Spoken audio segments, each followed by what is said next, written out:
తీయడం కోసం టీచర్ని హత్య చేయడం చూసి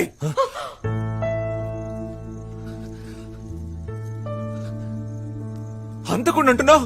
నేను హత్య చేయడం చూసావా నువ్వు? అవునయ్యా, నేను ఫ్రాడ్నే. దేని వల్ల? నీ వల్ల, నీ కఠినమైన పెంపకం వల్ల. చిన్నప్పుడు ఏడుస్తున్నా తీసుకెళ్లి స్కూల్లో దించావు. ఇప్పుడు కూడా చదువు చదువు అని ఏడ్పిస్తూనే ఉన్నావు కదయ్యా. జ్వరం వచ్చినా తీసుకెళ్లి స్కూల్లో దింపుతావు. ఫెయిల్ అయితే గుండు కొట్టిస్తావు. నాకు బాధ పెట్టినా అది మానేదయ్యా. కానీ మ్యాథ్స్ గుండు, సైన్స్ గుండు అని ఊళ్ళో అందరూ ఎగతాలు చేశారు చూడు, ఆ బాధ ఇంకా మానలేదయ్యా. సైకిల్ మీద నుంచి కింద పడితే ముందు పరిగెత్తుకుంటూ వచ్చి సైకిల్ ఎత్తావు. నీ సైకిల్ మీద ఉన్న ప్రేమలో కనీసం 1% అయినా నా మీద ఉందా? ఇంకా నయ్యో, నీకు ఇంకో బిడ్డ పుట్టలేదు. పుట్టుంటే దాన్ని టార్చర్ పెట్టి చంపేసుండేవాడివి. నేను ఇంజనీరింగ్ లో చేరతానన్నానా? అది వద్దనే కదయ్యా చెయ్యి వెరగొట్టుకున్నాను. అప్పుడైనా వదిలేవా నువ్వు? విరిగిన చేత్తో తీసుకెళ్లి ఎగ్జామ్ రాయించావు. కానీ ఒక్కసారైనా నొప్పి ఎలా ఉందని అడిగేవంటయ్యా. ఇంట్లో నీ టార్చర్ నుంచి తప్పించుకోవాలని హాస్టల్కి వెళ్లి చేరాను. అక్కడ ఒక్క ముద్ద నోట్లో పెట్టుకోలేవు.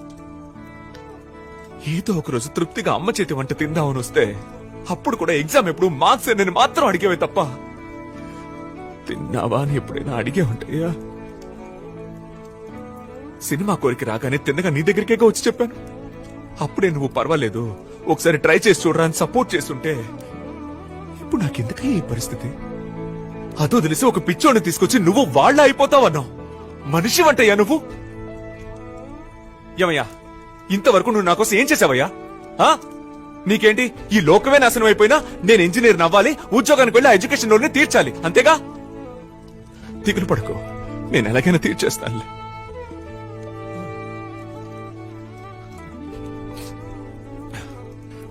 చూడు, నువ్వు సినిమాల్లో ఓడిపోయే 99,999 మందిని మాత్రమే చూస్తున్నావు. కానీ నేను గెలిచి ఆ ఒక్కడినే చూస్తున్నా.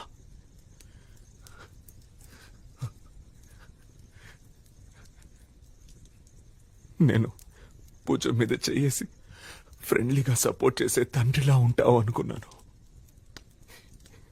కానీ నువ్వు కనీసం ఒక్కరోజు కూడా నాకు తండ్రిగా కూడా లేవయ్యా.